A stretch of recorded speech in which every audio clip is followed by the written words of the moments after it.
Friends, ఈ సమ్మర్లో వైజాగ్లోని ఇందిరాగాంధీ జూకి నేను, మా పిల్లలు, మా తమ్ముడు, మా బాబాయ్ గారి అబ్బాయితో కలిసి వెళ్ళడం జరిగింది. మా బాబాయ్ గారి అబ్బాయి విశాఖ స్టీల్ ప్లాంట్లో జాబ్ చేస్తున్నాడు.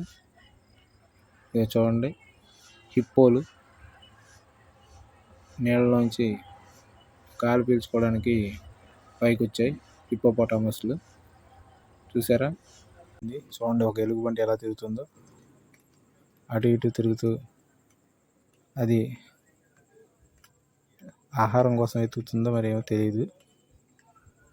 నెక్స్ట్ ఇంకొక ఎలుగుబంటి తన బోన్లోంచి బయటకు వచ్చి అటు ఇటు తిరుగుతుంది. మేము వెళ్ళే టైంకి మధ్యాహ్నం అయింది. ఆ మధ్యాహ్నం టైంలో ఆ చెట్ల కింద సేద తీరుతున్నాయి జంతువులు. జూ వాళ్ళు చాలా బాగా ఏర్పాటు చేశారు జంతువుల పరిరక్షణ కోసం. వాటికి స్ప్రింక్లర్లు ఏర్పాటు చేశారు, కొన్ని వాటికి చెట్ల కింద ఏర్పాటు చేశారు. ఇదిగోండి నక్కలు చూశారుగా, పచ్చదనం అయితే బాగా ఉంది, ఒక అడవిలాగా. ఆ పచ్చదనం చెట్ల మధ్యలో ఈ జంతువులు ఉన్నాయి. జంతువులన్నీ ఎండకి చెట్ల కింద సేద తీరుతున్నాయి. ఇవి ఇంకో రకం నక్కలు, అదే ఫాక్స్ అంటాం కదా మనం. మీరు చూడండి, దూరంగా కనిపించే దుప్పులు.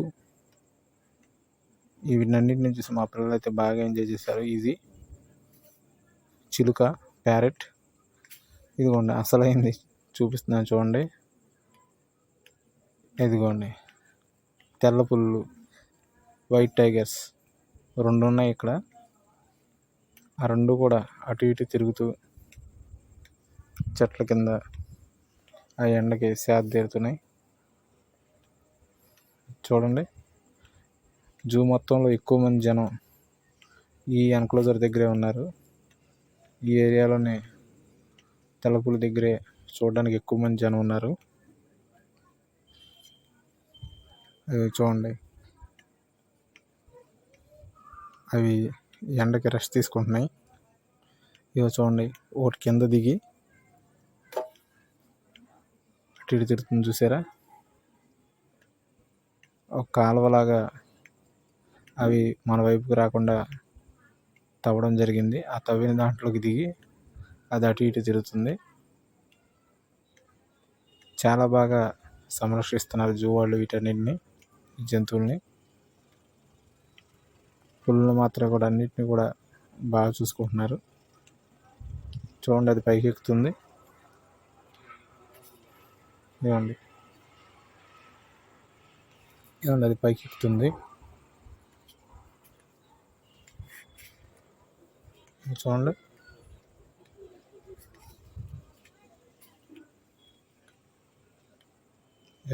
చూసారా? జనాలు చూసి గాండ్రిస్తుంది అది. అదిగో జనాలు చూసి గాండ్రించి పైకి వెళ్తుంది. ఆ గుట్టపైకి ఎక్కుతుంది, కొండపైకి. ఈ ప్రాంతం అంతా కూడా చిన్న చిన్న కొండలాగా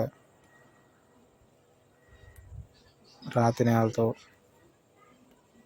చెట్ల మధ్యలో ఉంది ఈ జూ ప్రాంతం అంతా కూడా. చూడండి, ఎండకి అది రెస్ట్ తీసుకుంటుంది. అది అసలైంది చూపిస్తున్నాను చూడండి. ఇది royal Bengal tiger, royal Bengal పులి. ఎర్రగా ఉంటుంది కదా మన బెంగాల్ పులి. ఇండియాలో ఎక్కువగా, భారతదేశంలో ఎక్కువగా ఉండేవి ఇవే, మన భారత్లో కనిపించేవి. తర్వాత ఇవి చూడండి, ప్రజలందరూ ఈ ఎన్క్లోజర్లో ఈ నల్ల పులిని చూస్తున్నారు. నల్ల పులిని చూపిస్తాను చూడండి. అది పడుకుని ఉంది కదా ఆ రాతిపై, అదే నల్ల పులి. ఏమండి, ఏనుగులకి షెడ్ వేశారు చక్కగా, తాటాకుతో షెడ్ వేశారు. ఆ చల్లటి వాతావరణంలో వాటికి మేత వేశారు. ఆ మేత తింటున్నాయి. ఒక చిన్న ఏనుగు, ఒక పెద్ద ఏనుగు అన్నమాట. ఈ రెండింటిని చూసి మా వాళ్ళైతే బాగా హ్యాపీ ఫీల్ అయ్యారు. మా పిల్లలు, మా బ్రదరు, మా మిస్సెస్ కూడా బాగా హ్యాపీ ఫీల్ అయ్యారు. ఇది చూడండి అవి రెండు. తర్వాత ఇది కట్మురము, అదే రైనోసారస్ అంటాం కదా మనం. ఇవి చూడండి కట్మురము.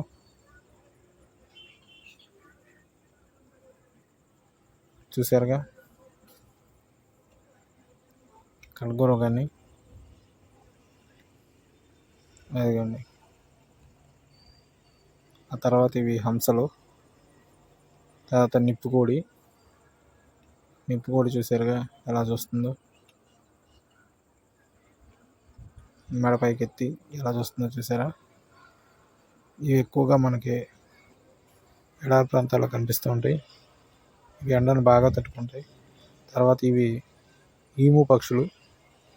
ఇవి బయట కూడా చాలామంది పెంచుతున్నారు కొన్ని చోట్ల షెడ్లలో. ఇవ్వండి ఎన్ని రకాల ఈము పక్షులు ఉన్నాయో అక్కడ. ఈము కోళ్ళు అంటాం వీటిని. చాలా వెయిట్ పెరుగుతాయి, చాలా హైట్గా, చాలా పెద్దగా కూడా ఉంటాయి. ఇవి దాదాపుగా మనం నుంచుంటే మన నడుము కన్నా పై హైట్గానే ఉంటాయి అవి. చూడండి ఇక్కడ బ్యాటరీ వెహికల్స్లో కూడా తిరుగుతున్నారు. అటవీ శాఖ వారు, జూ వారు ఏర్పాటు చేసిన బ్యాటరీ వెహికల్స్. అదిగో జిరాఫీలు చూసారుగా. నెక్స్ట్ ఈ జిరాఫీలు, నెమళ్ళు. జిరాఫీల సంరక్షణ కోసం పవన్ కళ్యాణ్ గారి అమ్మగారి పేరు మీద బాధ్యత తీసుకోవడం జరిగింది. దానికి సంబంధించిన బోర్డును కూడా అక్కడ ఏర్పాటు చేశారు.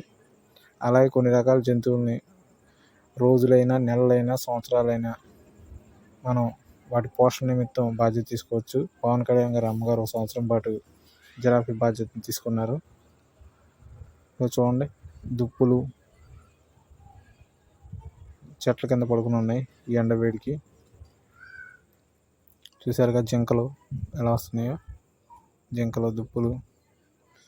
చూడండి దూరంగా కనిపిస్తుంది అడవి దున్న, ఆ చెట్టు కింద ఉంది.